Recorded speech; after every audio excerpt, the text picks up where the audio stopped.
Hi friends, Emmeline here with Tree of Life Temple. And today we're going to be covering a few things that you should know before you sit with plant medicine for the first time.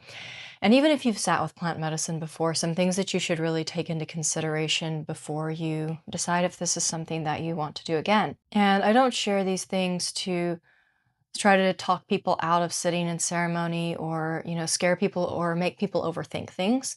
This is not helpful. But they are things that, I wish that I would have known before I sat with medicine, not because it would have changed my decision to do the, not because it would have changed my decision to sit with the medicine, but really because it would have helped me just navigate the process with more ease and know what to expect more. So I think that one of the things that people don't really realize going into plant medicines is that they're super effective at moving you in the direction of the intention that you come in with. And that is beautiful. And that's what we want. However, the thing that people don't realize is that that often requires you to make drastic shifts in your life and the way that you live. Many people come to plant medicine ceremonies and they think, oh, the medicine is going to heal me, or the facilitators are going to heal me, and they're going to remove from my being and my life whatever it is that is causing my suffering. And in reality, the root of what is causing our suffering, um, in many cases, is not something that is going to be solved by, a plant medicine exorcism. These are things that are caused by us living out of alignment with who we truly are. And the medicines do a really good job of showing us that, of showing us where we're living out of alignment with ourselves, where we need to change some of the things that we're doing in our lives. And that is the work that we actually have to do when we get home. And so, yes, the plant medicines, they do change things within us. They do move a lot of energy. They do give us a lot of space to operate. And, we often come out of these ceremonies with a very different outlook on life. So I'm not underplaying the power that the medicines have, but then there's this part that you have to be ready for, and that is the willingness to actually change. Because wanting your circumstances to change, wanting the way that you feel to change is not enough if you are not willing to change. And sometimes that means we leave relationships. Sometimes it means we leave careers. Sometimes it means that, um, we really make massive shifts in our lives. And it doesn't all happen at once usually. Um, but realize that it's work, and we need to be in a place where we're stable enough to allow this change to occur without it just completely destroying us. And, that is, we'll talk about that a little bit more later, but that's really important to understand too, is that, there is a certain level of stability that we need to have when we go into sitting with these medicines.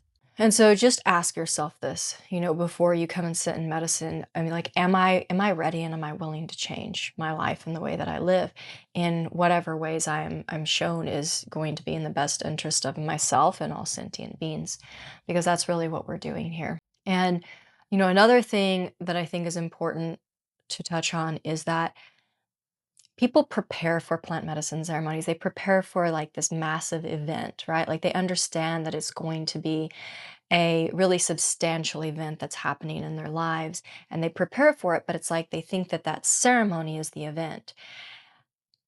It is, but it's more of like it's the opening. It speeds everything up. But what comes after, that is really the work.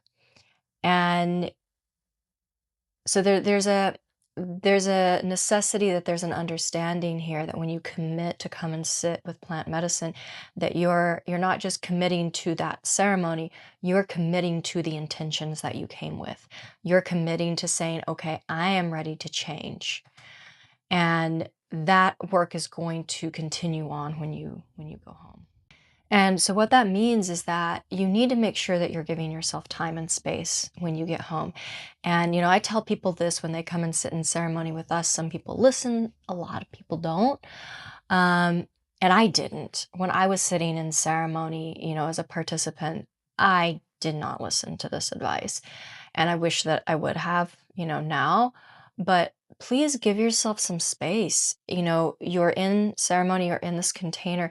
After you leave that container, it doesn't matter how long the container is, take at least a couple of days to just be by yourself, to be in your own energy, which means, if you have a house of people where you live, if you live with family, even if it's just a partner, right? Even if it's just your partner and kids, there's a certain dynamic that you have with whoever it is that you live with. And you need some time after ceremony to land in the openness and the new energy that the medicines do impart, right? That they do give you during these ceremonies without being immediately drugged back into your old routine. And your old, because routine is comfortable to us, even if it's destroying us, even if it's killing us, it still feels safer than the unknown. And so giving ourselves some space before we go back into that known, because obviously you can't run away from your life forever, right? Some people, this is why some people, after they sit with, you hear about people going and sitting with ayahuasca and then like selling all their possessions and moving to the jungle. I do not recommend that. If that's your path, that is your path. But not everybody can do that, right? And so these videos are really for people who are not planning to do that and are have other responsibilities, right? That are preventing them from doing something like that, which is most of us. Or we choose that, right? It's always a choice, right? Like we choose to not walk that path, and not that one is better than the other. But, just take time, take a couple of days. I usually tell people, like, get an Airbnb or something out in nature. Take that time to be with yourself, be with your own energy, and really allow yourself to land before you go back into, usually it's a very fast pace that we live at. And, that fast pace and that um, just that routine that you're used to, so that when you go back, you've landed enough that you can kind of clearly see as you're stepping back into things. Okay, these are some things that I want to work on shifting. These are things that I feel really good about. These are maybe things that are triggering me, but it's not something that I can change right now, so I need to just be with the trigger, right? Rather than trying to like change something externally, really be with the somatic sensation and the trigger, right? Like just being aware and being able to kind of like categorize things and work with things as they come up when you come home. Um, Giving yourself some time between ceremony and when you actually go back into that environment is very, very helpful.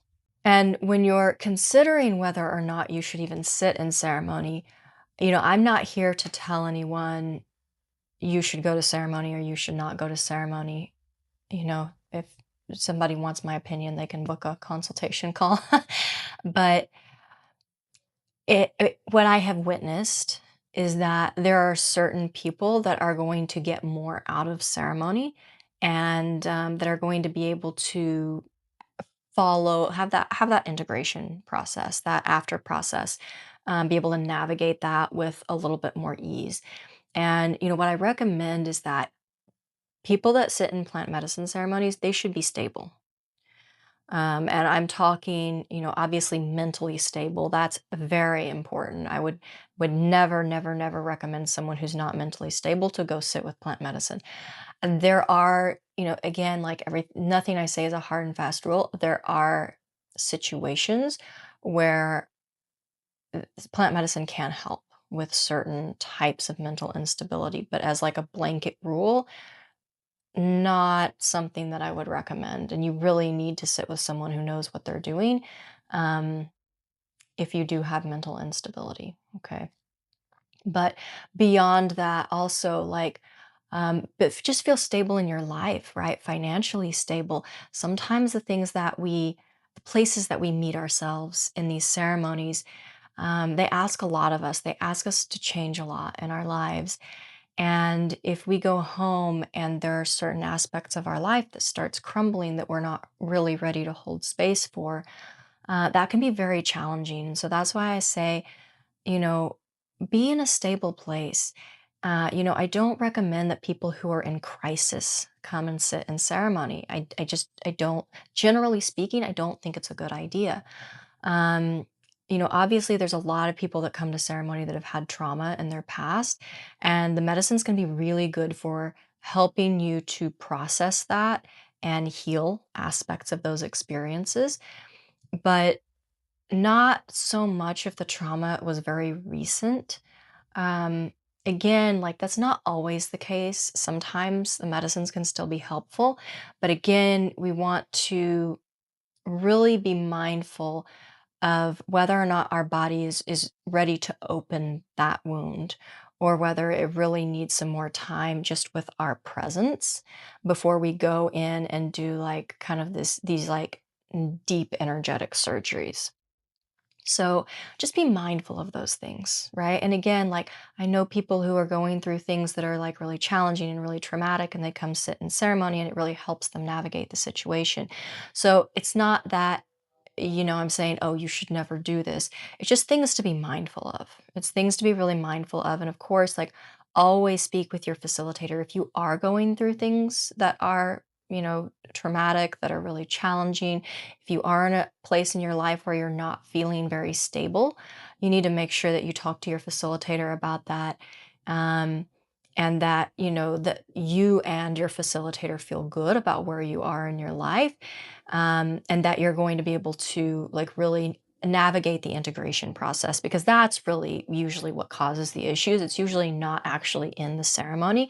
Like sure, you might have a difficult journey, but a difficult plant medicine journey is, not that difficult compared to going back into your life and just having everything crumble and you be feel just like totally destroyed for months, right? Sometimes this can happen. And again, it's not the end of the world, right? It's not like you're going to die, but there are ways to do this that bring more ease, and then there are ways to do this that bring more chaos. And all of my recommendations, um, they're more about how we can bring more ease and more presence and more centeredness into our process, because there's already enough chaos in the world. Most of us have already had plenty of chaos in our lives. We carry the medicine of that already.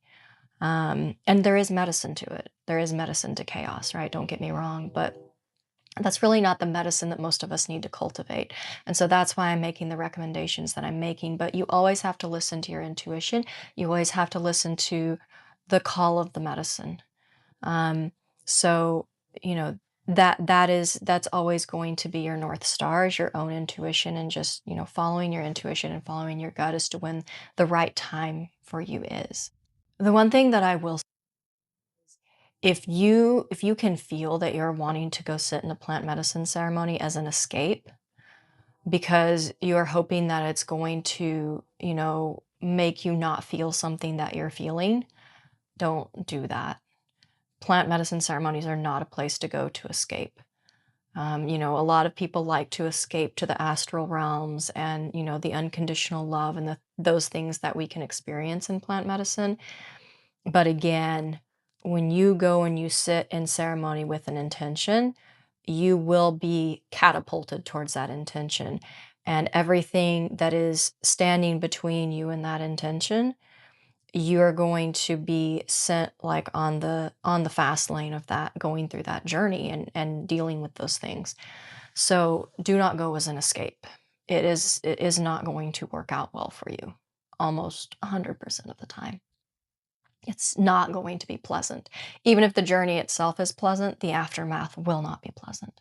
And, this video would not be complete if I did not talk about integration as a part of something that you should be aware of before you go to ceremony. And I've kind of been talking about it the whole video, but to be a little bit more on the nose about integration, integration is something that a lot of people think is, it's like, okay, I'm going to meditate for 30 minutes a day and I'm going to journal. And that's great. Do that. Please do that. If everybody in the world did that, we would live in a much more calm, cohesive reality. So I'm not saying don't do that, but that is not the totality of integration. What integration really is kind of like what I was talking about at the beginning of this video, is you're going to have energy shift within you. You are going to have probably things removed from you. And you can think of it almost as like there are like when you come to plant medicine ceremonies, you can think of it as like undergoing a surgery of sorts, like an energetic surgery, where there is a lot of things that you've been carrying around for a long time, sometimes lifetimes, sometimes, generational, ancestral things that have been carried in your lineage for a long time that you will release. And so sometimes when you come out of ceremony, it's almost like you're a different person than you were when you came in. And that sounds great, again, until you have to go back to the life that you built for yourself that was really a life that was built for this, like, kind of like other person that was carrying a lot of things that were not really in alignment with, who you truly are. And this, it doesn't all happen at once. It does happen in chunks and in phases, but the real integration is when you have to go back to that life that you've built for yourself and you really start to feel very deeply everywhere that you're out of alignment, where before you might not have felt it. You might not have been as sensitive to it. And you really start to notice all of the things that trigger you, and you have to sit with that and you have to look at that and you have to you don't have to do any of this, but there's an invitation. And depending on you and how you're wired, the universe may give you very strong invitations that are hard to ignore, hard to turn down because they keep coming. And so when I talk about integration, this is what I'm talking about is, going back home and then starting to see, okay, this is not working for me anymore. This is working for me. This thing is like really, really, really triggering me. So obviously there's something that I need to look at here. And, it's not like we go home and we're like, okay, everything that triggers me, I'm just going to like cut it off. That's not really what integration is about. There are some things where we need to set boundaries and we need to say, okay, this is not for me anymore. This is not supporting me. This is not in service to the highest good of myself. And then there are things that are going to trigger us because there is something within us that we need to be aware of. There's something that is subconsciously controlling aspects of our reality that we need to work with on a more grounded level. And so all of this is integration, on top of the meditating and the journaling and the breath work and, the movement practices and whatever else, you're called to bring into your life as a result of this. The work is so much deeper and is really bringing awareness to every part of your life, every aspect of how you live, and how you move in this world. And many times this requires support. And for some people need more support than other people, right? Not everyone needs the same amount of support, but everyone benefits from support. And so one of the things that I would recommend when you're speaking to someone about ceremony, find out what their integration support is, because a lot of places they don't offer anything. Um, or it's something that you need to pay extra for, which is fine, especially if you're working one on one with someone. Of course, that's going to be an extra expense. But just realize that, this is serious. If you really want to make changes, then there is this integration portion that has to be addressed. And my view is that it must be addressed somatically. It must be addressed through the body if you ever want changes to really ground in your life in a way that is harmonious, in a way that really feels safe and anchored and harmonious in this physical reality. Integration is not something that happens in the mind. There's an aspect of it that happens in the mind. The mind is, in fact, part of the body, but it cannot stay up here. If it stays up here, our reality doesn't change. The way that we look at things and our mindset around things changes, and that can help. It can certainly help us feel better about, what we're experiencing. But if we want our experiences to start changing, we have to integrate all of this into the body. We have to integrate our awareness into the body. And, so that somatic integration is super, super important. And, all of this integration, from the meditation and the journaling to just the general awareness that you're bringing in your life, the more of this that you're able to anchor in and really bring into your life, the more that that medicine ceremony is going to continue to follow you. It's not going to fade off after a few weeks. You're going to see the benefits of it much, much, much longer after ceremony. And, this kind of flows into a big misconception that people have when they go to ceremony lots of times. They think that the medicine is going to do all of the work for them, or, the facilitators or the shamans are going to do all of the work for them.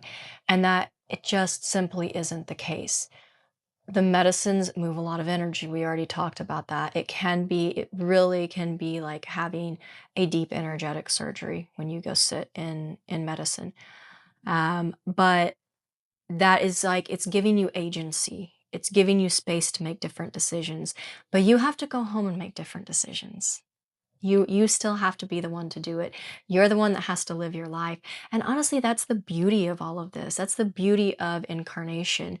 It's like just like you choose to go to plant medicine ceremony, it's like when you choose to do something like that, you're committing to the preparation, you're committing to everything that comes after it, because after, it's never going to be the same as before.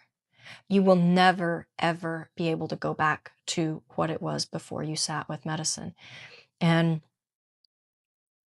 that's not a bad thing, right?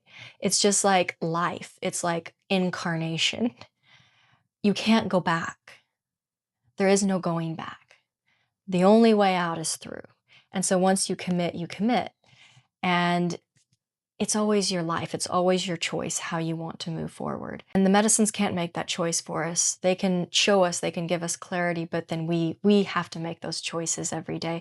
And sometimes they're not easy to make. They feel very scary, and that's okay. And, if you do encounter that, just know that you are supported, know that you're loved, know that you truly are supported and held by the universe. And that even though you might have to make some difficult decisions and go through some difficult things, you have so much support. You have so many beings in this infinite universe that are here supporting you and loving you and helping you along your way. So don't ever forget that in this process.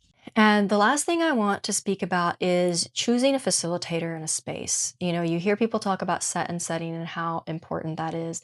And it truly is. Set and setting is so important. And I will say, like with the space, the facilitator, there's no right or wrong answer here. You really just have to listen to your intuition, listen to your gut, ask questions. I can just share, from my experience, when I started working with medicine, I was working with medicine from facilitators that were that were serving within the US. And lots of times, when you want to sit with medicine without traveling out of the country, it can feel like your choices are very limited because so much of the medicine community here in the United States is still underground. Um, and so, when you find someone, sometimes it can feel like, oh, this is my only choice. Or, there can be other circumstances or things going on that make it feel like, oh, this is your only choice. And sometimes, even ceremonies out of the country as well, people feel like that, like, oh, well, this is the person that I found, and, or, somebody recommended these people to me, so I should go here. And just don't limit yourself like that. Okay.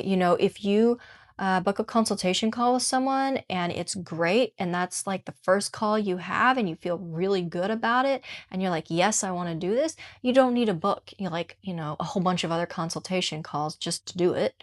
Like, trust yourself, right? It can be easy. You can get it on the first time. But if you don't feel that, like if you don't feel it's a complete yes, don't stop there. Okay? Don't stop there. And don't be afraid to ask questions. I think a lot of people are scared to ask questions.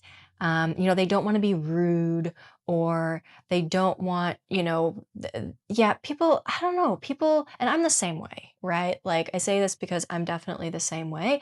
I don't want to offend people by asking too many questions. But ask questions, especially if there are things that you are worried about, if there are fears that you have, concerns that you have, ask questions about those. And the reason that I say that is because you should ask questions of your facilitator and see how those questions are received. Because if you ask questions and the person that's speaking to you is dismissive, or they act like you're being a pain because you're asking too many questions, um, you should not sit with them.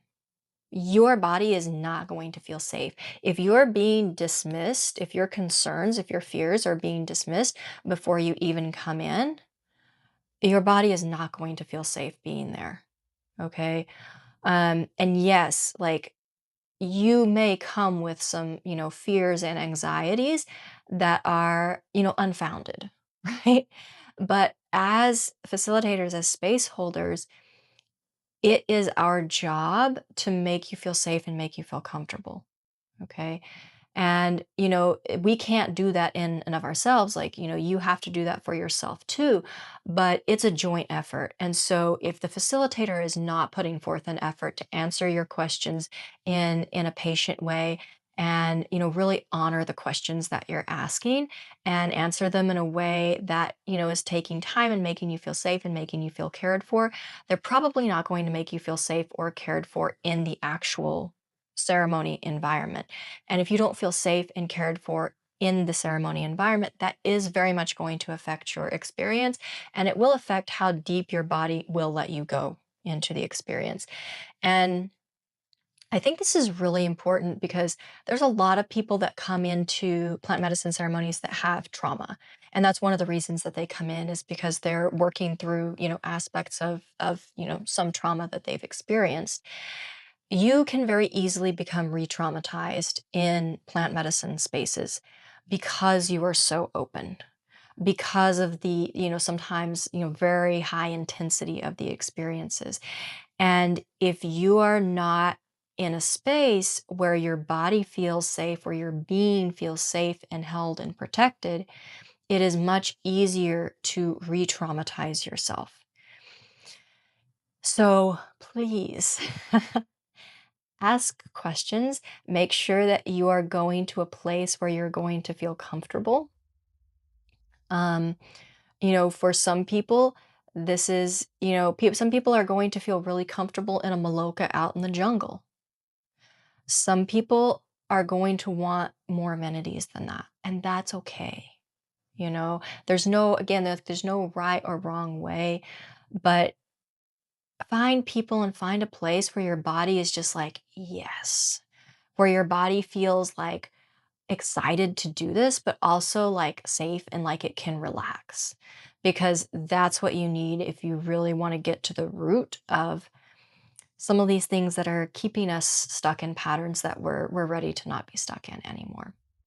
And I serve plant medicine because I believe that it really is one of the most powerful tools that we have available to us right now to facilitate rapid transformation. And we collectively are in a time of rapid transformation.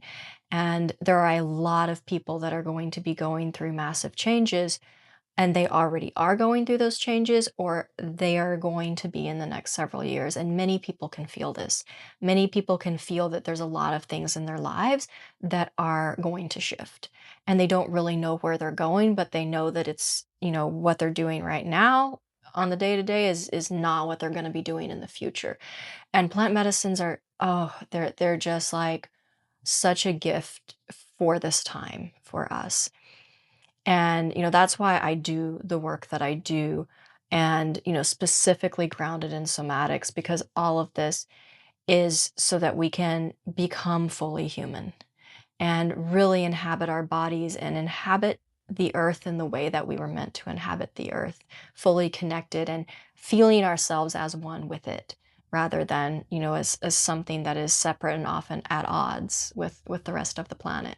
And, so when I share this with you, I hope that I'm not I hope that I'm not scaring anyone away from these experiences or making them think like, "Oh, well, I should wait because I don't have all my ducks in a row," or, causing you to like overthink.